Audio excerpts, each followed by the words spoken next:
Budak Bayangan bab 21. Kata-katanya menggantung dalam diam. The Sleeper memandang Sunny dengan berbagai macam emosi yang lucu, mulai dari kebingungan hingga keterkejutan. Pria muda dengan mata lucu itu hanya tersenyum sopan. Sejujurnya, mendapatkan ascended aspek selama mimpi buruk pertama sangatlah langka.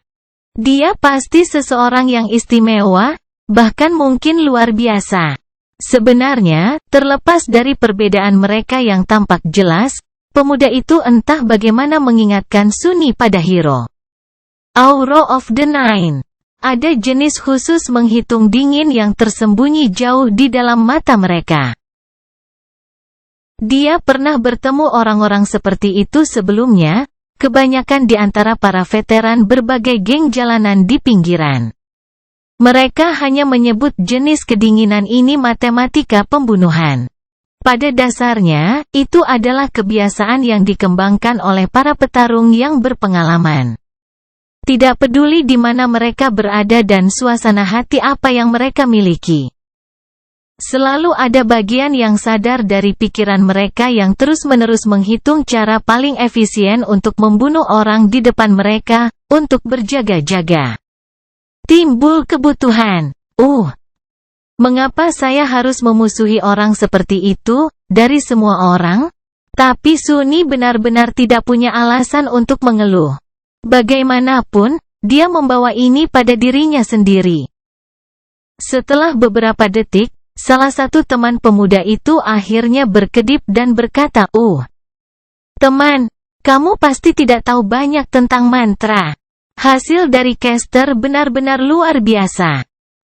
Kemudian, dengan pandangan sembunyi-sembunyi pada caster yang luar biasa, dia menambahkan, lagi pula, dia adalah warisan keturunan aktual, hidup dan bernafas dari klan yang bangkit.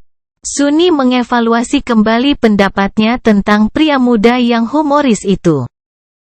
Warisan diketahui dilatih untuk akhirnya masuk ke mantra sejak mereka bisa berjalan. Bagi mereka, terinfeksi adalah kepastian, bukan kemungkinan. Mereka adalah orang-orang yang sangat tangguh. Bagus sekali, dia berpikir pahit dan membuat kerutannya semakin dalam. Apakah kamu mencoba mengerjaiku? Kamu menyebut ini luar biasa. Kebingungan di mata para penidur ini perlahan digantikan oleh permusuhan. Dengar, teman. Jika menurutmu ascended aspek tidak luar biasa, maka tolong bagikan dengan kami hasil luar biasamu sendiri. Apa? Doakan appraisalmu? Caster sendiri masih diam dan tersenyum. Namun, para pembelanya semakin gelisah.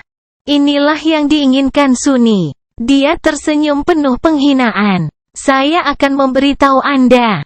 Penilaian saya adalah, itu mulia. Ya, mulia.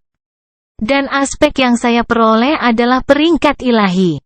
Setelah itu, dia menerima sejumlah tatapan aneh.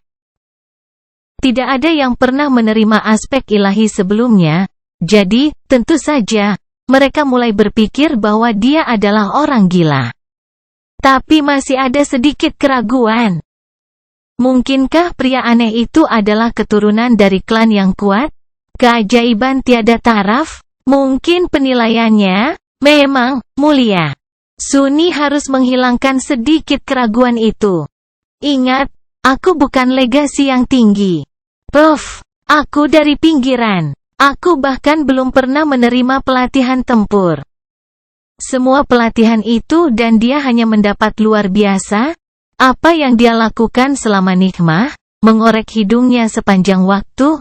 Ekspresi semua sleeper yang mendengarkan bualannya langsung berubah.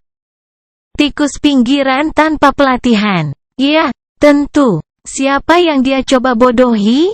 Akhirnya, dengan senyum sopan yang sama, caster berbicara, luar biasa. Itu menarik. Maukah Anda memberitahu kami apa pencapaian Anda di nikmah? Sunny menyeringai. Tentu, tidak masalah. Pertama-tama aku membunuh seorang. Seorang tiran yang terbangun. Setiap membuatnya merasakan sakit yang luar biasa beberapa saat, tetapi dia tidak membiarkan itu terlihat di wajahnya. Ekspresinya hanyalah sombong dan konfrontatif. Hanya dengan menyebut seorang tiran, apalagi yang terbangun, membuat sepasang penidur tersenyum dengan ejekan.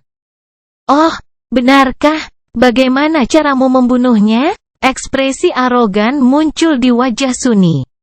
"Bagaimana? Izinkan saya memberitahu Anda, saya bahkan tidak perlu mengangkat satu jari pun. Saya hanya meludah, dan itu robek berkeping-keping." "Itu benar."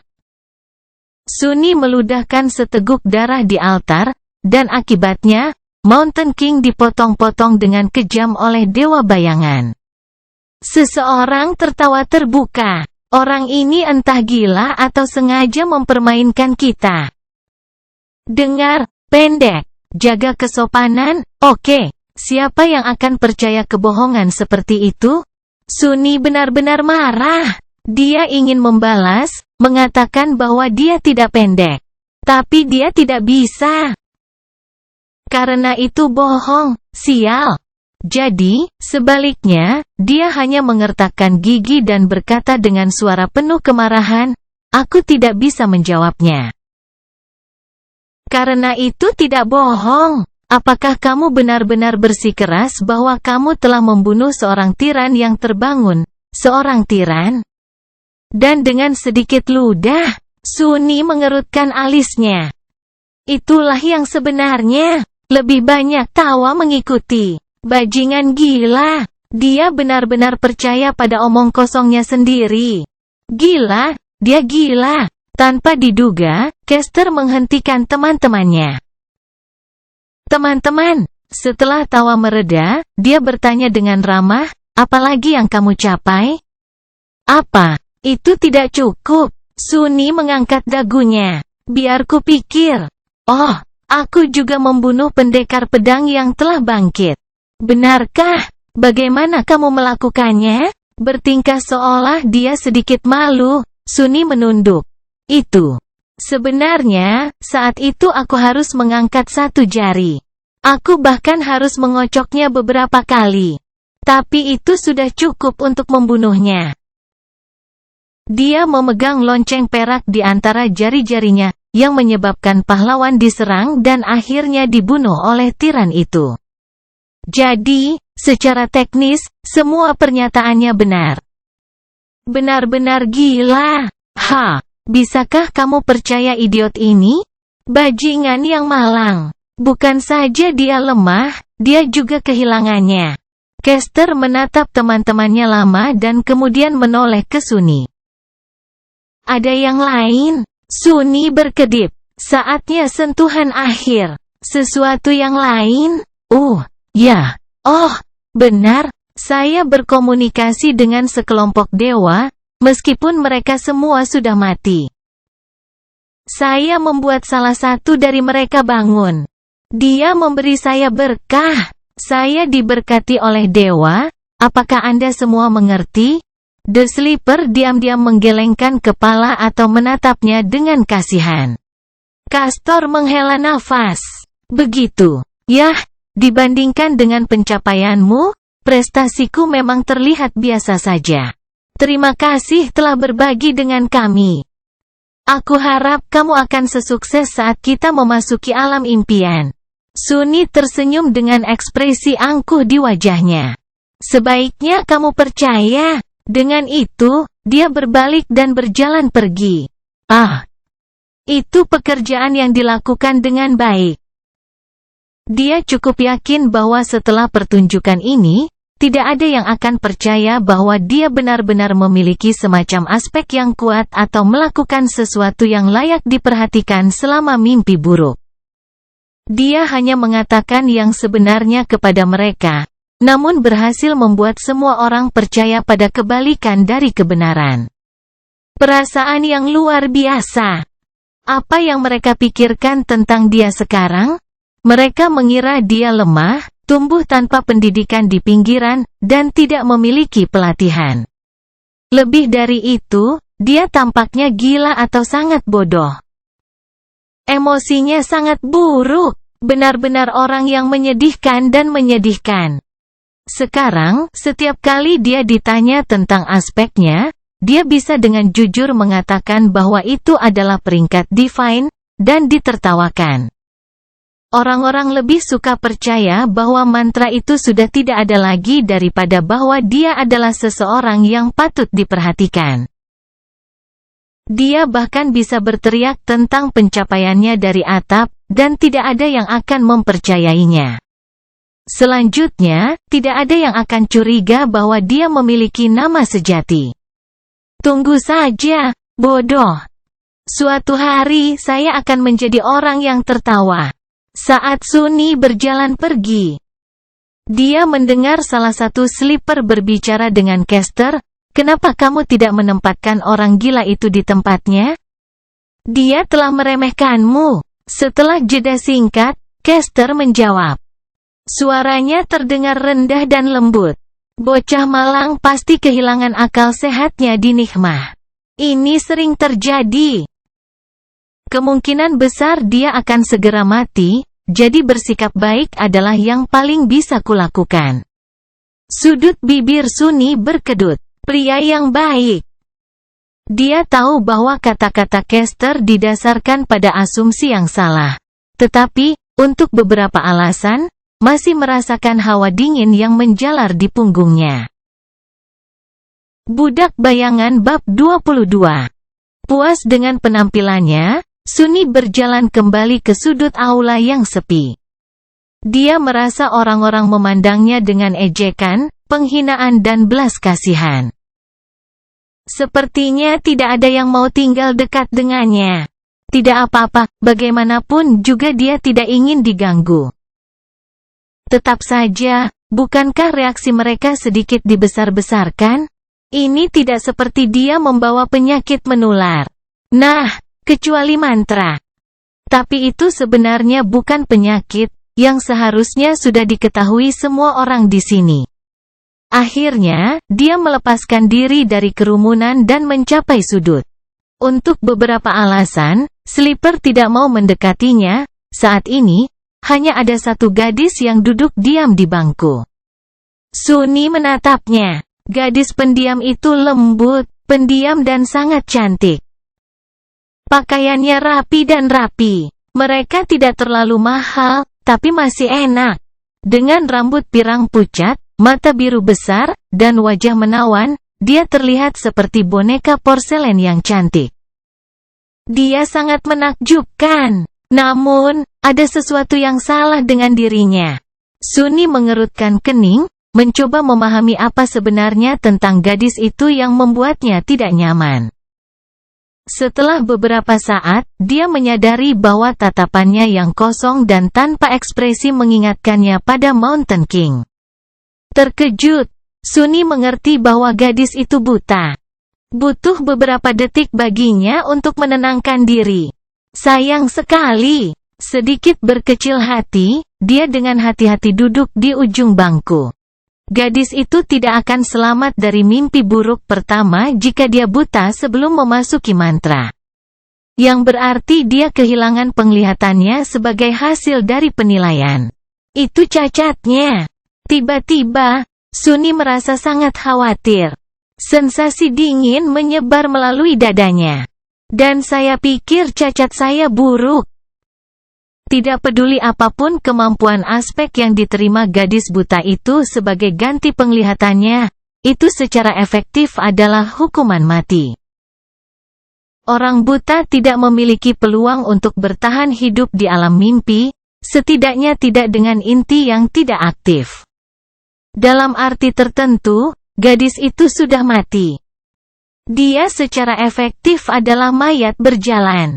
Merasa sangat terganggu, Sunny berpaling dan mengamati kerumunan Sleeper. Sekarang dia mengerti mengapa orang-orang berusaha menghindari sudut ini. Gadis itu dikelilingi oleh aura kematian yang tak terlihat, tetapi hampir bisa diraba. Penidur biasanya tidak terlalu percaya tahayul, tetapi siapapun akan merasa tidak nyaman berada di dekatnya. Berbekal pengetahuan ini, Sunni tiba-tiba melihat pola bagaimana anak-anak muda di aula itu dikelompokkan. Secara naluriah, mereka semua mencoba untuk berdiri dekat dengan keadaan mereka sendiri. Di ujung aula, paling dekat dengan panggung, ada 1 atau 2 kelompok kecil. Orang-orang dalam kelompok ini berbeda dari sleeper lainnya. Mereka semua percaya diri, tenang dan memiliki aura kesiapan. Inilah warisan, mereka dilatih untuk mantra sejak lahir dan memiliki peluang bertahan hidup tertinggi. Caster sangat menonjol dari yang lain.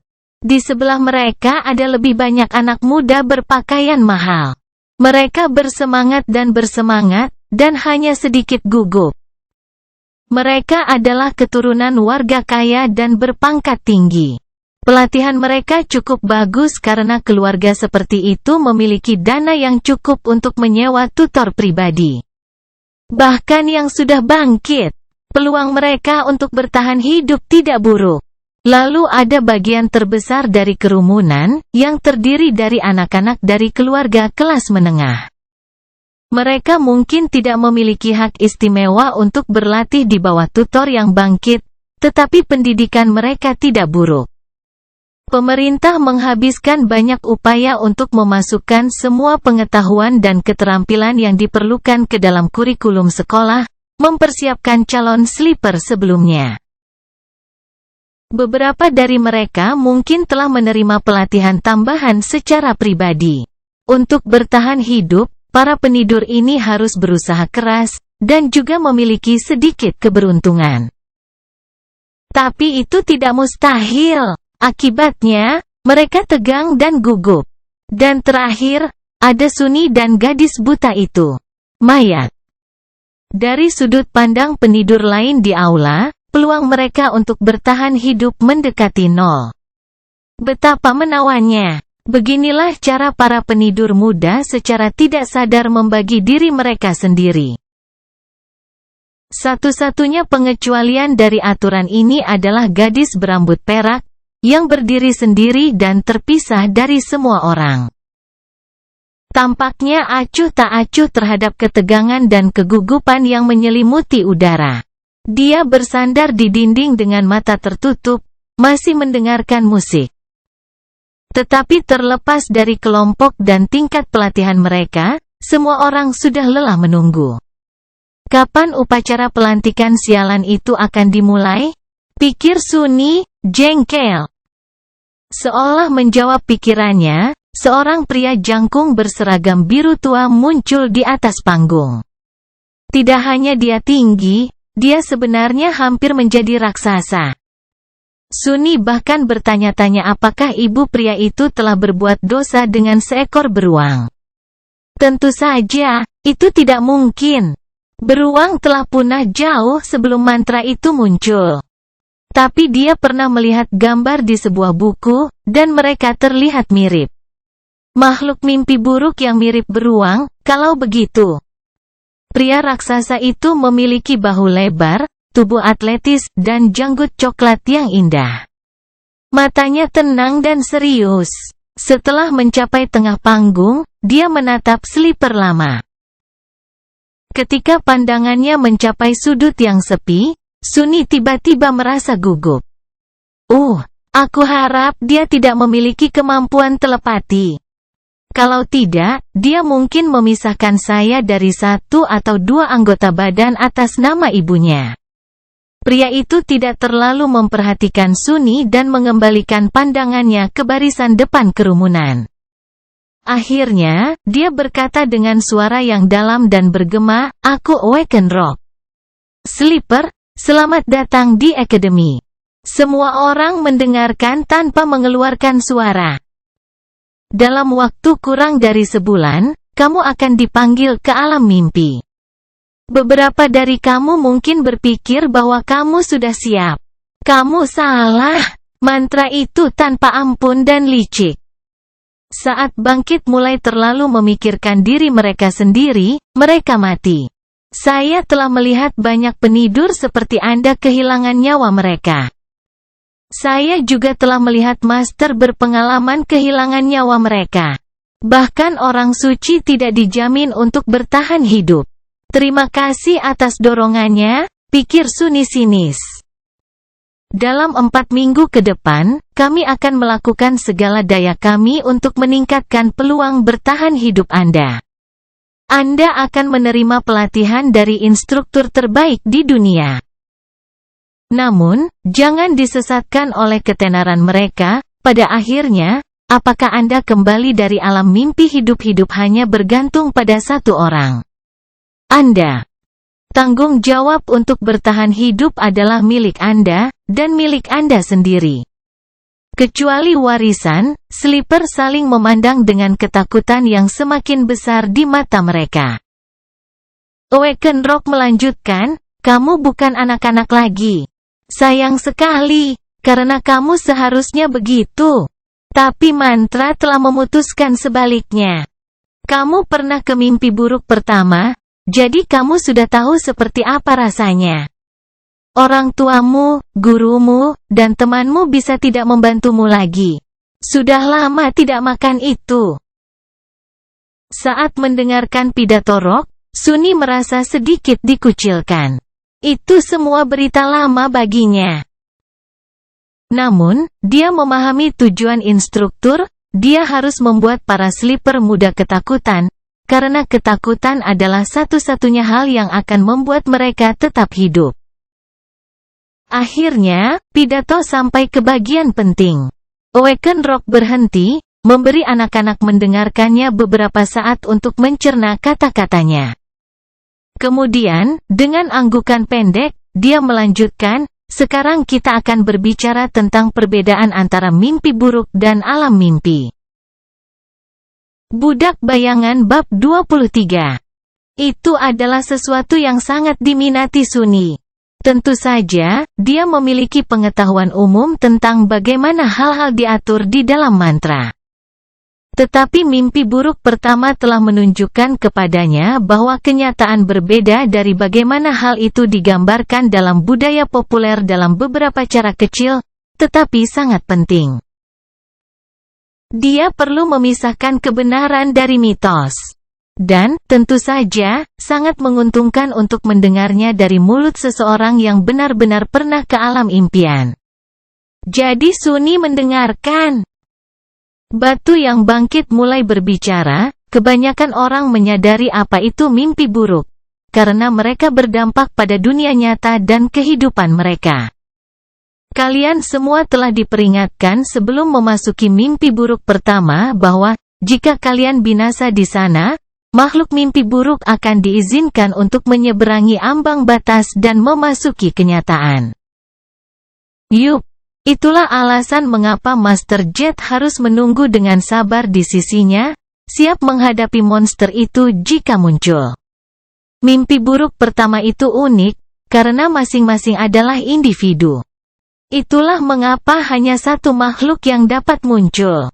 Namun, mulai dari mimpi buruk kedua, keadaan menjadi jauh lebih berbahaya. Mimpi buruk ini tidak terikat pada orang yang terinfeksi. Sebaliknya, mereka adalah lahir di alam mimpi.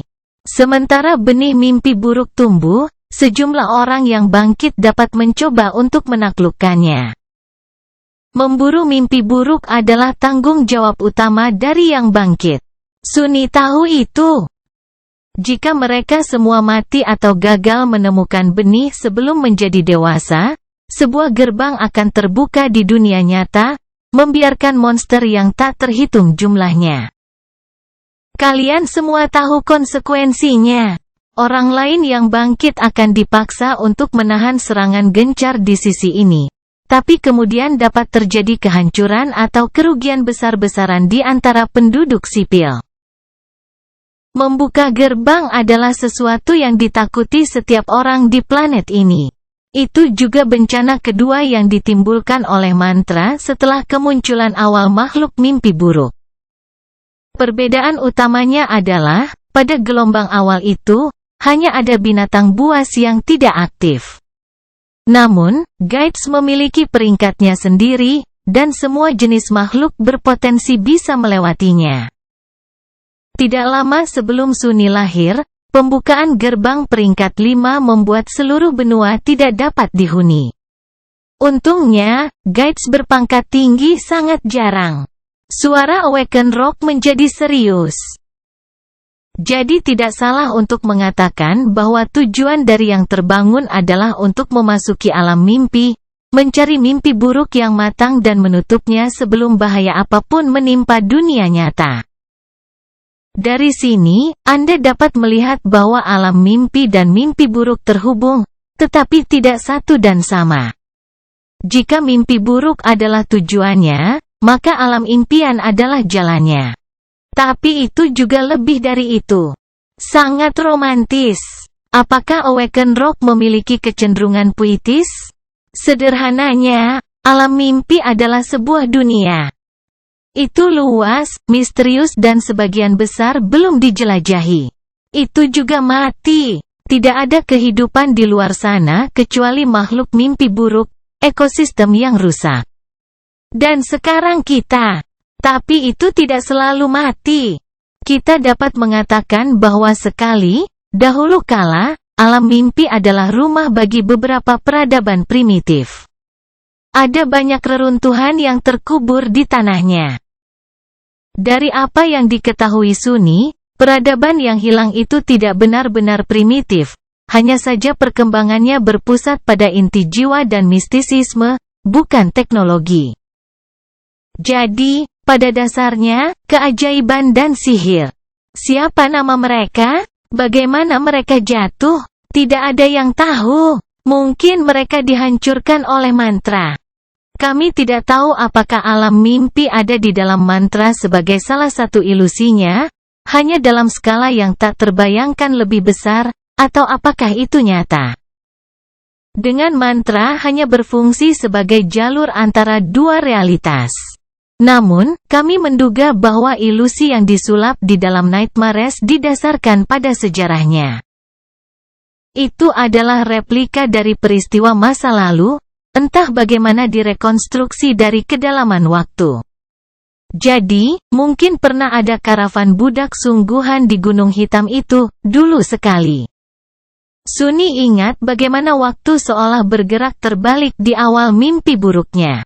Dia berpikir tentang bagaimana hal-hal akan berakhir tanpa keterlibatannya.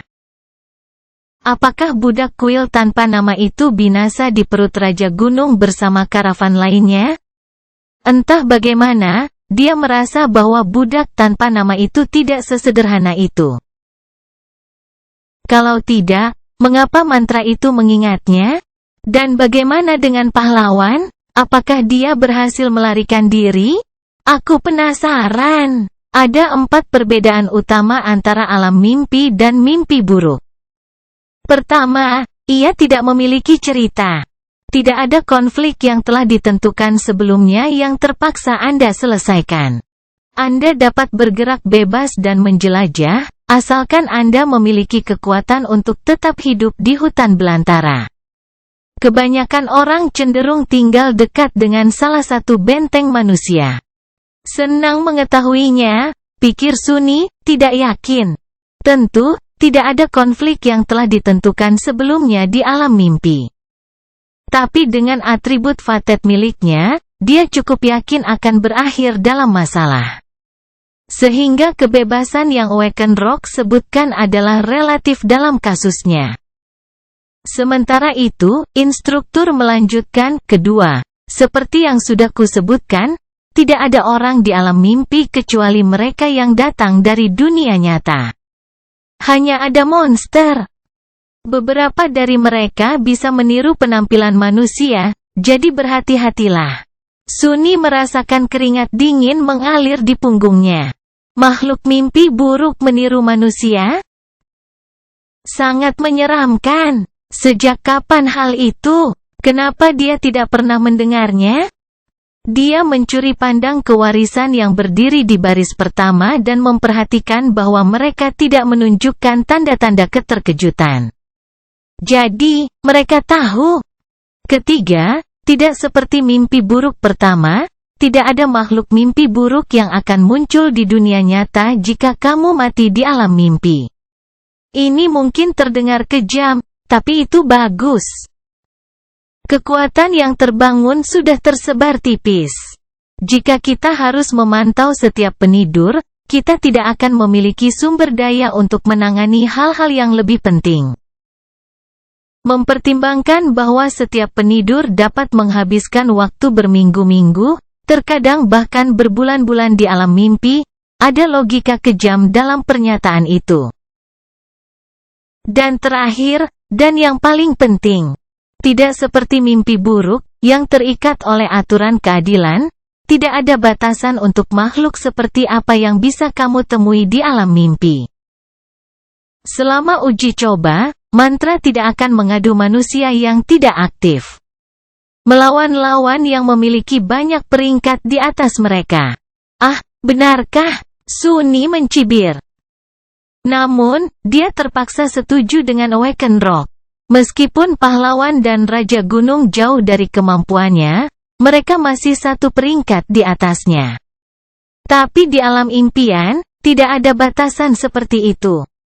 Secara teoritis, kamu bisa tersandung pada Unholy Titan dan mati bahkan sebelum menyadari apa yang terjadi. Jadi berhati-hatilah dan tetaplah berada di daerah dengan musuh yang setara dengan peringkatmu sendiri. Itu bukan jaminan kuat, tapi setidaknya akan ada sedikit kemungkinan Anda menggigit lebih dari yang bisa Anda kunyah.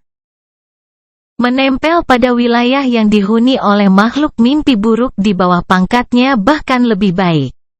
Itulah tepatnya yang akan dilakukan Sunni. Awaken Rock berhenti sejenak, mengamati wajah para sleeper di depannya. Kemudian dia menambahkan, ketika titik balik matahari tiba, kalian akan ditarik ke alam mimpi. Lokasi pasti di mana kalian akan muncul tidak dapat diprediksi sebelumnya. Tetapi ada kemungkinan besar banyak dari kalian akan menemukan diri kalian berdekatan satu sama lain. Bersatu dan lanjutkan ke benteng manusia terdekat. Setiap benteng dibangun di sekitar gerbang. Setelah Anda mencapainya, Anda akan dapat kembali. Gerbang adalah portal khusus yang berfungsi sebagai titik keluar dari alam impian. Begitu sleeper mencapai portal seperti itu, mereka akan dapat melarikan diri kembali ke dunia nyata dan menjadi terbangun. Inti mereka akan berevolusi, dan mereka juga akan menerima kemampuan aspek kedua. Setelah itu, mereka akan kembali ke alam mimpi setiap kali mereka tertidur. Jika Anda tidak dapat menemukan atau tidak dapat mencapai benteng manusia terdekat, cari gateway yang tidak diklaim. Biasanya itu berada di dalam atau di dekat tengara paling menonjol di wilayah tersebut. Bekerja sama untuk mengalahkan penjaganya dan hidup kembali. Dia menatap mereka dengan berat. Cukup untuk hari ini. Selanjutnya, ikuti instruksi yang dikirim ke komunikator Anda untuk menemukan asrama yang ditugaskan kepada Anda. Setelah selesai, Anda dapat melanjutkan ke kafetaria untuk makan malam. Akan ada putaran wawancara setelah itu, untuk mempersiapkan saran Anda. Kurikulum. Istirahat malam yang nyenyak. Latihanmu dimulai besok. Dengan itu, dia memberi mereka anggukan singkat dan pergi. Sunni menghela napas. Tidak bisa diprediksi sebelumnya, ya? Dengan keberuntungannya, dia akan jatuh tepat di tengah benteng manusia yang makmur dan segera meluncur ke gerbang. Atau muncul di beberapa wilayah alam mimpi yang begitu jauh dan mematikan sehingga tidak ada yang pernah mendengarnya atau kembali darinya hidup-hidup. Mari kita berharap untuk yang pertama. Karena dia tidak bisa berbuat apa-apa, Sunni tidak terlalu khawatir. Ada sesuatu yang jauh lebih penting dalam pikirannya. Apa, tepatnya, yang mereka sajikan di sini untuk makan malam? Budak Bayangan Bab 24. Segala sesuatu yang berkaitan dengan sleeper terletak di gedung yang sama. Sunni mengikuti instruksi yang dikirim ke komunikatornya dan dengan cepat menemukan asrama, yang terletak di salah satu tingkat terendah. Yang mengejutkan, dia benar-benar mendapatkan seluruh ruangan untuk dirinya sendiri. Itu memiliki tempat tidur dengan kasur empuk, meja, lemari, dan bahkan kamar mandi terpisah. Bahan-bahannya baru dan estetis, udaranya segar dan steril. Di dalamnya hangat, dan dinding luar dilengkapi dengan layar tersembunyi yang meniru jendela lebar dengan mulus, membuka ke pemandangan taman bersalju yang indah. Bahkan ada beberapa set pakaian dengan lambang akademi yang diberikan kepadanya secara gratis. Betapa borosnya, pikir Sunny, sedikit terkejut. Secara rasional, dia mengerti bahwa pengaturan seperti itu tidak terlalu mewah. Namun, baginya, yang tumbuh besar di pinggiran, ruangan ini seperti istana. Dia menggaruk kepalanya. Sepertinya, aku berhasil. Sunny melihat sekeliling, lalu mengedipkan mata pada bayangannya dan tersenyum. Kurasa kita bergerak naik di dunia, ya? Bayangan itu tidak merespon, tampaknya tidak terlalu terkesan. Mungkin itu tidak peduli tentang hal-hal seperti itu. Benar, apa yang akan diketahui bayangan bodoh? Sunny berganti pakaian baru dan mengamati dirinya sendiri di cermin. Kemudian, mengingat sesuatu, dia memanggil Rune. Dia akhirnya punya waktu untuk mempelajari kain kafan dalang. Memori, kain kafan dalang. Peringkat memori, terbangun. Tipe memori, armor. Deskripsi memori, cacing keraguan pernah menemukan jalannya ke hati raja yang saleh. Seiring waktu, raja dilahap dari dalam dan menjadi bonekanya. Seumur hidup kemudian, cacing dalang melarikan diri dari mayat raja, meninggalkan kepompong sutra hitam. Tidak ada yang tahu kemana perginya. Namun, begitu orang berani mendekati kastil yang sunyi, mereka menemukan sutra di antara pegunungan tulang yang digerogoti dan membentuknya menjadi baju besi. Sunny memasang wajah masam. Itu tidak terlalu menakutkan. Ya, saya tidak merinding sama sekali. Kalau dipikir-pikir, makhluk pertama yang dia bunuh disebut larva. Jika dia berasumsi bahwa Mountain King adalah cacing dalang yang dewasa dan sudah menjadi tiran, lalu akan berubah menjadi apa setelah menjadi ngengat? Tidak, lebih baik tidak memikirkannya. Sambil mendesah, dia memanggil kain kafan dalang. Benang hitam tipis segera muncul di sekujur tubuhnya dan membungkusnya menjadi satu set armor. Itu terbuat dari kain lembut abu-abu tua dengan beberapa elemen, seperti gelang dan pelindung bahu, dibuat dari kulit hitam tanpa kilau. Armor itu ringan, bersahaja dan tidak menahan gerakannya sama sekali. Itu juga tidak mengeluarkan suara saat dia bergerak.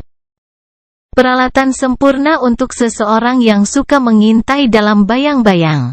Cerah tersenyum. Dia tahu bahwa baju besi ini akan sulit ditembus oleh makhluk manapun di bawah peringkat yang bangkit, yang memberinya keuntungan besar dalam menghadapi semua monster yang tidak aktif. Dia juga merasakan ketenangan yang aneh dan samar saat memakainya. Cacing keraguan. Apakah itu meningkatkan perlindungan terhadap serangan mental? Entah bagaimana, dia yakin akan hal itu. Trofi yang luar biasa. Dia tidak akan mengharapkan sesuatu yang kurang dari memori seorang tiran yang kuat. Satu-satunya masalah adalah kain kafan dalang jelas tidak dimaksudkan untuk dikenakan di atas satu set pakaian lengkap. Cukup puas, Sunny menepisnya dan meninggalkan kamarnya menuju kantin. Lumayan, pikirnya, mengingat semua hadiah yang dia terima selama dan setelah mimpi buruk pertama. Makan malam itu ternyata sama mewahnya dengan asrama. Keinginan Sunny untuk mencicipi daging asli akhirnya menjadi kenyataan, tidak hanya tersedia secara gratis untuk sleeper, bahkan tidak ada batasan jumlah yang bisa mereka makan. Lebih dari itu, ada nasi, roti, aneka lauk pauk, sambal, lalapan, buah-buahan, dan segala macam minuman yang nikmat. Boros, pikir Suni, menghindari kopi. Setelah membangun segunung kecil makanan di piringnya, dia menemukan tempat duduk kosong dan, untuk sesaat, melupakan keberadaan dunia. Saat daging yang berair, bertekstur, dan berbumbu sempurna memenuhi mulutnya, pandangan Suni tiba-tiba dipenuhi bintang. Dia harus menahan erangan gembira. Dan kalau dipikir-pikir, dia bisa hidup seperti itu selama setahun penuh. Sialan mantra! Kenapa kau tidak menginfeksi saya beberapa bulan yang lalu? Dia berkonsentrasi pada makanan, menghancurkan seluruh piring dalam waktu singkat. Puas dan lebih dari sedikit kenyang, Suni menengok ke belakang dan berpikir untuk mendapatkan porsi lagi. Tapi sudah waktunya untuk pengangkatannya dengan personel akademi.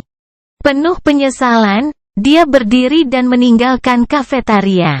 Segera, dia mendapati dirinya berada di sebuah kantor kecil, duduk di seberang seorang pekerja administrasi. Pekerja itu sangat ramah, dan segera memulai wawancara. Seperti yang diperingatkan oleh Master Jet, Suni ditawari konseling psikologis lagi. Mengingat nasihatnya, dia menolak, dan wawancara dengan lancar beralih ke pertanyaan tentang aspeknya. Dia tidak ingin memberikan informasi tentang kemampuannya, tetapi juga tahu bahwa dia harus memberitahu pekerja itu sesuatu. Untungnya, pertanyaan-pertanyaan itu dibuat dengan cara yang membuat Slipper merasa nyaman. Karena itu, kebanyakan dari mereka memulai dengan pembukaan yang baik dan sopan seperti maukah Anda memberitahu saya atau jika Anda bersedia berbagi. Yang memberi Suni kesempatan untuk memberikan jawaban netral. Maukah Anda memberitahu saya tentang jenis kemampuan aspek yang Anda terima, seperti dalam pertempuran, sihir, utilitas? Dia keberatan, tetapi harus berhati-hati. Aku tidak yakin. Aku tidak punya waktu untuk memahaminya dengan baik. Tidak apa-apa, apakah kamu bisa langsung menangani kerusakan dengan kemampuanmu? Kurasa tidak. Sebelumnya, aku bahkan tidak bisa melukai handuk. Hal-hal berjalan seperti itu. Pada akhirnya, Suni membagikan informasi yang cukup untuk menciptakan kesan bahwa aspeknya lemah, tidak berbahaya, dan kemungkinan besar ada hubungannya dengan utilitas. Setelah itu, dia kembali ke kamarnya, menanggalkan pakaian, dan pergi tidur. Suni mengira tertidur untuk pertama kalinya setelah nikmat akan terasa aneh, tetapi ternyata sangat mudah. Berbaring di kasur empuk, dengan kulit di atas spray bersih dan bantal empuk di bawah kepalanya, dia tidur seperti bayi. Pagi-pagi sekali, Suni mandi di kamar mandi pribadinya dan, dengan penuh energi, bergegas untuk sarapan dengan suasana hati yang gembira. Kafetaria agak ramai. Setelah mengisi piringnya dengan segala macam makanan lezat, dia segera menyadari bahwa satu-satunya tempat yang bisa dia duduki adalah di dekat gadis buta kemarin. Mejanya kosong, karena tidak ada yang mau dekat dengannya. Suni meringis. Tampaknya mereka berdua ditakdirkan untuk menjadi orang buangan bersama selama 4 minggu tersisa. Dia juga merasa tidak nyaman ditemani seseorang yang bisa dibilang sudah mati, tapi tidak ada banyak pilihan. Kehilangan suasana hatinya yang baik, dia duduk di meja gadis buta itu dan mengangguk sekilas kepada pekerja sosial yang membantunya berkeliling. Setelah itu, dia mencoba berpura-pura bahwa mereka tidak ada dan berkonsentrasi pada makanannya. Namun, sebelum dia bisa selesai, keributan tiba-tiba menarik perhatiannya. Apa yang sedang terjadi? Dia mendongak dan memperhatikan bahwa banyak Slipper berkumpul di sekitar layar besar yang tergantung di dinding kafetaria. Wajah mereka dipenuhi kegembiraan dan kekaguman. Di layar, daftar nama ditampilkan, memeringkat kelompok sleeper baru dari yang terlemah hingga yang terkuat, kemungkinan besar disimpulkan dari hasil wawancara. Tidak terlalu tertarik, dia dengan cepat menemukan namanya sendiri di dekat bagian bawah daftar. Satu-satunya penidur yang dinilai akademi kurang mungkin berhasil daripada dia adalah gadis buta itu. Ternyata, namanya adalah Kasia. Tapi keributan itu agak terlalu keras untuk menjadi hasil peringkat. Penasaran, dia mengalihkan pandangannya ke atas. Para penidur gelisah. Bagaimana ini bisa terjadi? Aku tidak melihat sesuatu kan? Monster macam apa dia? Caster ditempatkan di tempat kedua. Dan tepat di atasnya, potret gadis berambut perak itu terlihat jelas. Di sebelah kanannya, dua baris teks sederhana ditampilkan, nama, Nevis nama asli, mengubah bintang. Budak bayangan bab 25. Jadi, gadis berambut perak, Nevis, juga menerima nama sejati dalam mimpi buruk pertamanya. Untuk mendapatkan miliknya sendiri, Sunni harus berurusan dengan pahlawan dan raja gunung sambil memiliki aspek yang sama sekali tidak berguna. Suatu prestasi yang mustahil yang tampaknya sangat menyenangkan mantra. Aku ingin tahu bagaimana dia mendapatkan miliknya. Orang-orang yang tertidur di kafetaria tercengang oleh pengungkapan pencapaian ini. Mereka menatap layar dengan keheranan, ketakutan dan kekaguman. Mendengarkan bisikan bersemangat mereka, Sunni merasakan keinginan kekanak-kanakan untuk berteriak, aku juga punya. Tapi, tentu saja, dia diam saja. Melihat sekeliling, dia melihat tatapan caster tertuju pada layar. Ada ekspresi aneh dan muram di wajah pemuda humoris itu. Tapi yang aneh tentang itu adalah, sejauh yang Sunni tahu, caster tidak melihat baris teks yang berisi nama asli. Sebaliknya, dia menatap baris teks yang bertuliskan Nevis, seolah-olah nama sebenarnya gadis itu lebih berarti baginya daripada nama yang diberikan oleh mantra. Menarik. Apakah mereka saling kenal? Mengapa legasi yang tinggi akan mengenal seseorang yang datang ke akademi dengan pakaian olahraga yang dikeluarkan polisi? Dan berbicara tentang Nevis. Di mana dia? Sunni melihat ke sekeliling kafetaria dan segera menyadari gadis berambut perak itu, yang sedang duduk diam di sudut dengan secangkir kopi di tangannya. Dia tidak terlalu memperhatikan keributan itu, tampaknya tenggelam dalam pikirannya. Mata abu-abunya serius dan jauh. Seorang penidur dengan nama asli? Itu tidak mungkin. Secara teknis itu mungkin. Smile of Heaven menerima nama sejatinya di mimpi buruk pertama, kurasa. Tapi ya, aku ragu. Mungkin dia berbohong dalam wawancara? Apakah kamu bodoh? Jika semudah itu untuk menipu para administrator, orang mesum gila dari kemarin akan berada di tempat pertama. Wajah Sunni berkedut. Orang mesum gila, ya. Yah, kenapa kita tidak bertanya padanya saja? Tiba-tiba, ada keheningan yang memekakkan telinga di kafetaria. Mengikuti saran tersebut, Sleeper berhenti berbicara dan berbalik, menatap Nevis. Namun, sepertinya tidak ada yang berani mendekatinya terlebih dahulu. Akhirnya merasakan sesuatu, dia mengangkat matanya dan menatap mereka dengan terkejut. Apa? Bahkan gadis buta, Kasia, menoleh ke arah suaranya. Setelah beberapa saat, caster tiba-tiba berjalan mendekat dan membungkuk kecil. Lady Nevis, saya caster dari klan Hanli. Saya melihat bahwa percobaan Anda berjalan lancar. Wanita, kenapa dia memanggilnya seperti itu? Dan dia harus memperkenalkan dirinya. Jadi, mereka tidak saling kenal. Menarik. Nevis tampaknya sedikit bingung dengan pertanyaan itu. Setelah berpikir sejenak, dia tersenyum cerah dan mengangkat bahu. Ini adalah apa itu? Caster dengan canggung membalas senyumnya. Begitu. Aku sangat senang kamu kembali tanpa cedera. Bukannya aku meragukan kemampuanmu. Nevis mengangguk. Terima kasih. Setelah itu, dia kembali ke kopinya, menunjukkan bahwa percakapan sudah selesai atau tidak menarik perhatian semua orang. Sunny menghela napas. Betapa misteriusnya. Ada banyak pikiran di benaknya. Namun, tidak satu pun dari mereka bisa mengalihkan perhatiannya dari hal yang paling penting. Sarapan.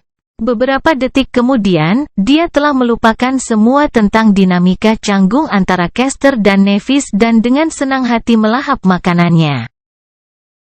Ruang kelas Wilderness Survival luas, didekorasi dengan selera tinggi. Dan benar-benar kosong. Sunny bahkan mengira dia salah, tetapi kemudian melihat seorang instruktur murung duduk di belakang meja kayu lebar. Melihatnya, instruktur menjadi bersemangat. Masuklah, anak muda. Dia adalah seorang lelaki tua yang lincah dengan rambut abu-abu acak-acakan, mata linglung dan sepasang alis lebat yang tampak melompat-lompat sendiri. Aku Bangkit Julius. Kamu bisa memanggilku Guru Julius. Duduk. Siapa namamu? Sunny dengan patuh duduk. Ini tanpa matahari. Julius mengangkat alisnya. Nama yang tidak menyenangkan. Tapi itu bagus, sangat bagus. Lagi pula, kita harus berurusan dengan banyak hal yang tidak menyenangkan. Sunny dengan hati-hati melihat sekeliling.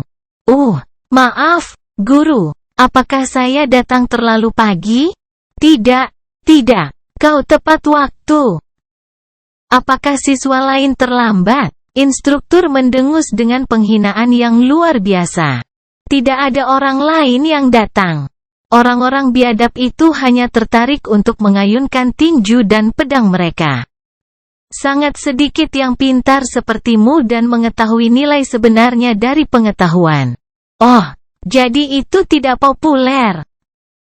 Sunny menghela nafas dalam hati, berharap dia tidak akan menyesali keputusan untuk meninggalkan pelatihan tempur demi kursus ini. Katakan, anak muda, mengapa kamu memilih Wilderness Survival? Dari semua hal, tidak ada gunanya menyembunyikan alasan sebenarnya. Lagi pula Sunny tidak akan mampu. The Awaken yang memantau saya selama mimpi buruk pertama, Master Jet, telah menyarankan saya untuk mempelajarinya di atas segalanya. Nasihat yang sangat bijak. Master itu benar-benar tahu apa yang penting. Tunggu, apakah kamu mengatakan Jet? Matanya melebar. Soul Reaper Jet, pembunuh biadab itu. Siapa yang mengira bahwa orang barbar seperti dia akan mengetahui nilai dari pengetahuan yang rumit? Pencabut nyawa, keingintahuan Sunny terjawab. Guru. Apakah Anda tahu Master Jet? Julius dengan hati-hati melihat ke belakang sebelum menjawab, siapa yang tidak mengenal Soul Reaper? Dia mungkin bukan yang paling kuat yang dibangkitkan di luar sana. Tapi dia pasti salah satu yang paling ditakuti. Itu karena kemampuan aspeknya mengabaikan daging dan inti jiwa target secara langsung. Yang berarti tidak ada jumlah baju besi, ketahanan terhadap kerusakan, dan perlindungan fisik dapat menghentikan mereka. Dia mencondongkan tubuh ke depan. Satu-satunya hal yang baik adalah dia masih muda dan tidak mungkin menjadi orang suci dalam waktu dekat, atau bahkan selamanya. Ya, untungnya, kecil kemungkinan dia akan maju. Sunny berkedip. Mengapa? Julius memandangnya seolah mencoba memahami bagaimana seseorang bisa begitu bodoh. Karena kepribadiannya yang bermasalah. Tentu saja. Siapa yang mau membantu seorang pembunuh psikopat menjadi orang suci?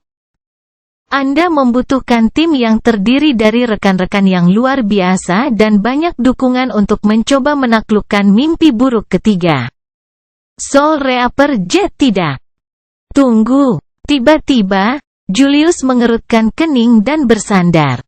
Kenapa aku bergosip denganmu? Kamu terlalu muda untuk mengetahui hal-hal seperti itu. Lebih dari itu. Bukan karakterku untuk menjelek-jelekkan orang lain di belakang mereka. Aku ingin berbeda pendapat, pikir Sunny sinis, tapi tidak mengatakan apa-apa.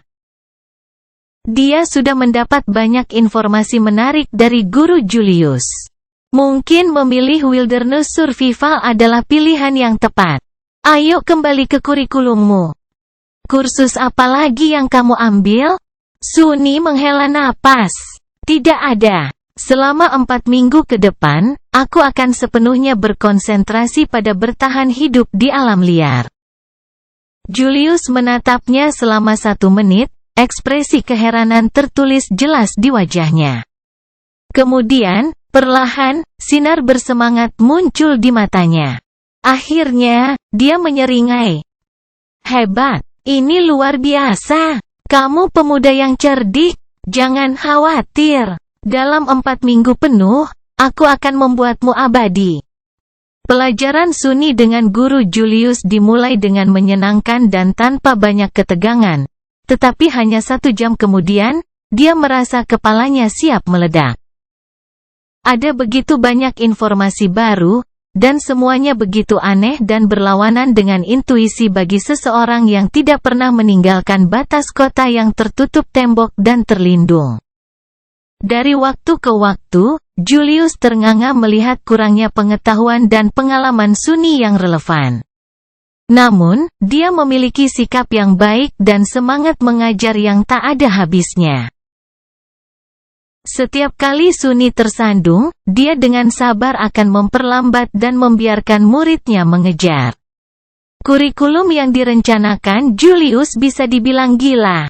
Ada banyak sekali pengetahuan teoretis untuk dipelajari, pelajaran praktis baik dalam realitas virtual maupun dunia nyata, banyak mata pelajaran dan hal-hal aneh untuk dipelajari.